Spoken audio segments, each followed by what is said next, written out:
Hi, I'm Dr. Steve Ellison. I'm a practicing gastroenterologist in the Monroe, Loganville, Covington area. I've been in the Covington Conyers area for the past 20 years and relocated my practice to Loganville, where I work at Alcovy Gastroenterology Associates in this beautiful building called Loganville Medical Center.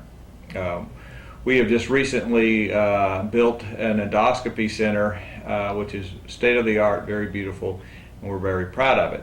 I'm here to talk to you today about a topic that most people don't want to talk about, but March is Colon Cancer Awareness Month. And unlike breast cancer, nobody's going around wearing a lot of pink ribbons, but we do have our own symbol. It's the blue star of colon cancer awareness. And so with me I have Dana Knight. She's a nurse I've worked with for the last 20 years, and she has written down questions over the last 20 years we've been asked about colon cancer, and she's going to ask me a few of the questions, and so I can give you some information regarding colon cancer. Dana? Okay, alrighty. Well, and I know working with patients, they do ask these questions when they come in for their office visit, and one of them is, does it hurt to have a colon screening?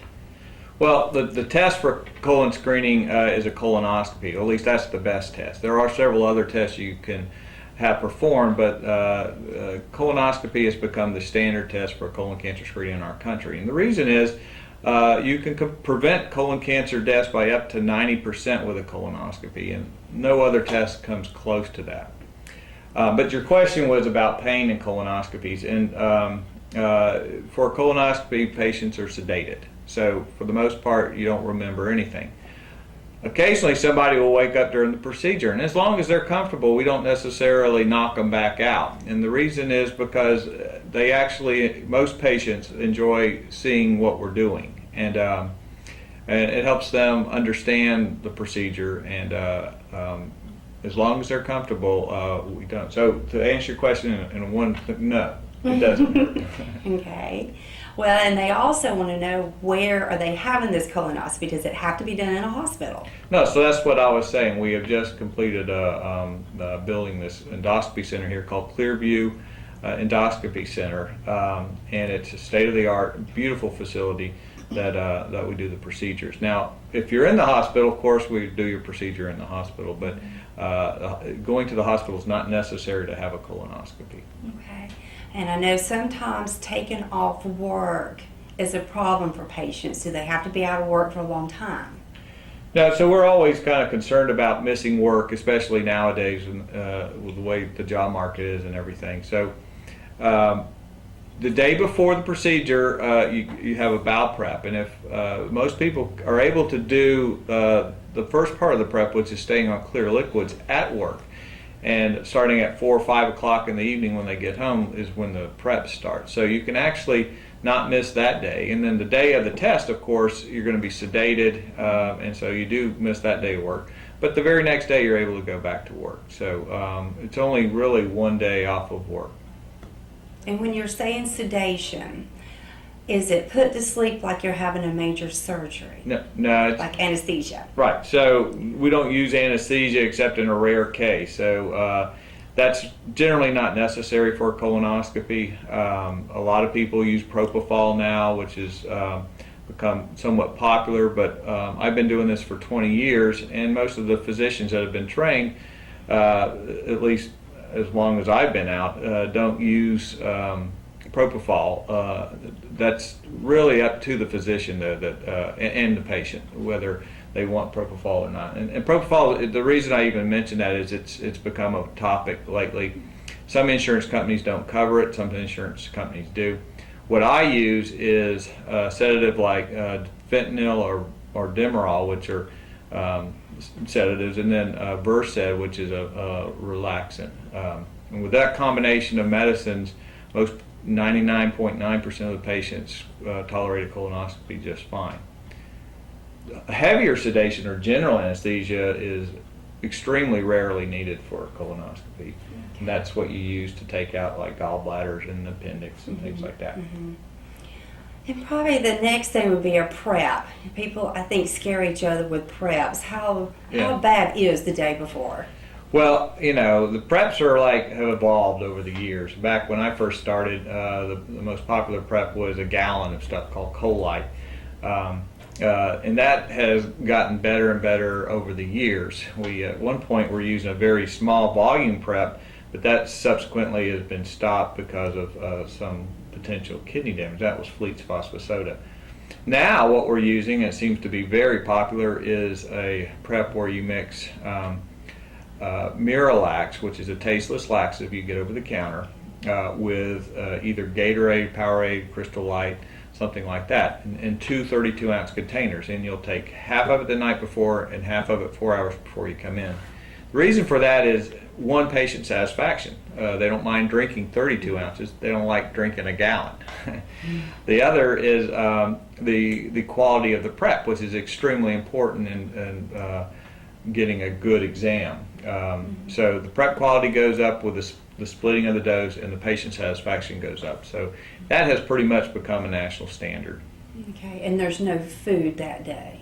Yeah, the day before the procedure, there's clear liquids, and so clear liquids include Jello, broth, sodas, pretty much any liquid other than milk and citrus drinks. Okay, sounds good. Well, I know too, when patients come in and they'll have to take their clothes off, how many people would be in the room? Because this is kind of a difficult thing to do. Yeah, so you do have to undress from the waist down. From the waist up, you don't have to undress. And then we do have gowns we put on you.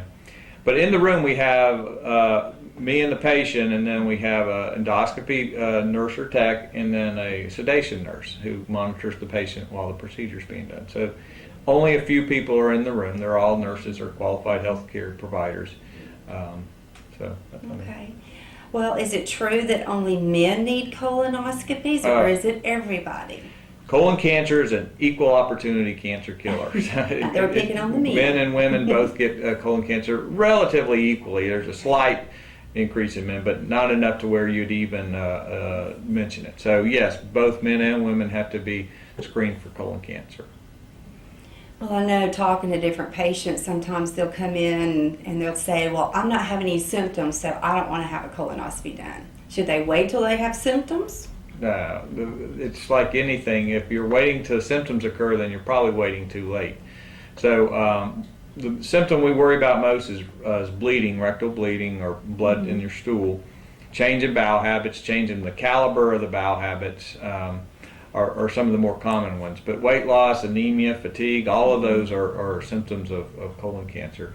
And waiting for symptoms is not a smart thing. So generally speaking, we start screening around age 50 in everybody.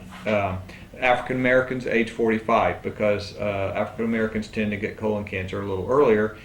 And so we start screening a little earlier. So starting at age 45 or 50 in everybody, whether you have symptoms or not. And if you look at patients who are diagnosed with colon cancer, the majority of them didn't have any symptoms. But the good thing about that is you usually catch the cancer early. And what we're really after is catching it in the polyp stage, which is where the cells of the lining of the colon clump together in little growths called polyps. And if we find polyps, we're able to remove them through the scope and prevent a cancer from forming. Okay. Well, once somebody has a colonoscopy, is that the once in a lifetime thing, or do they have to keep coming back for rechecks? When do they have another one? So the recommendation is you get screened every 10 years. Okay. And that's an average risk people where you don't find anything. If you find a polyp or cancer, then of course you are screened more frequently. High-risk patients are those with a family history or some of these rare hereditary syndromes. And in those patients, we also screen them in a closer pattern every 5 years or even more frequent, depending on your family history. There are certain diseases that increase your risk of colon cancer, and one of them is inflammatory bowel disease, which is ulcerative colitis or Crohn's disease. And in those patients, we also screen more frequently. But in the general average risk person, general population, if you have a colonoscopy and there's nothing found, and it's a good prep, then you're good for 10 years. And if you do find colon cancer, they're screened how often?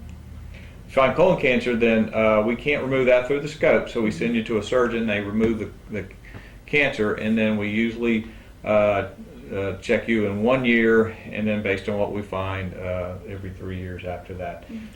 Now, sometimes when cancer is in the colon, you can't get around it; it's blocking the colon. Mm-hmm. So if that happens, then we sometimes even check you after the surgery, within 6 months after the surgery, to make sure we're not missing something on the other part of the colon. Well, if you do find colon cancer, is it hereditary, and do other members of the family need to be checked? Yeah, so colon cancer has a genetic component to it, and so if you have a colon cancer, then your family members are at higher risk, or especially your first degree family members are at a higher risk of getting colon cancer than the average population. It's usually double. If more and more members have colon cancer, then your risk gets a little higher. So, yes, I guess is the answer to that. Okay.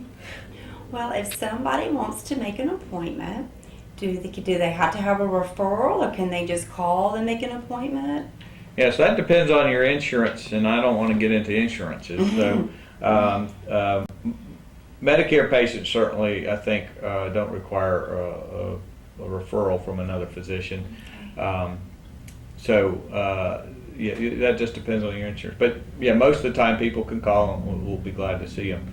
One thing about insurance and colon cancer screening that people also used to ask is it covered by my insurance? And the good thing about the state of Georgia is there's a law that states that insurances must offer colon cancer screening. And soon it'll likely be a federal law in 2014. So, but now in the state of Georgia, it's a law that they have to offer some colon cancer screening. Now the details of that I'm not sure, but that's a good thing about living in Georgia. One of the many good things about living in Georgia. All righty. Well, thank you very much for making us aware of the colon cancer screening. All right, thank you.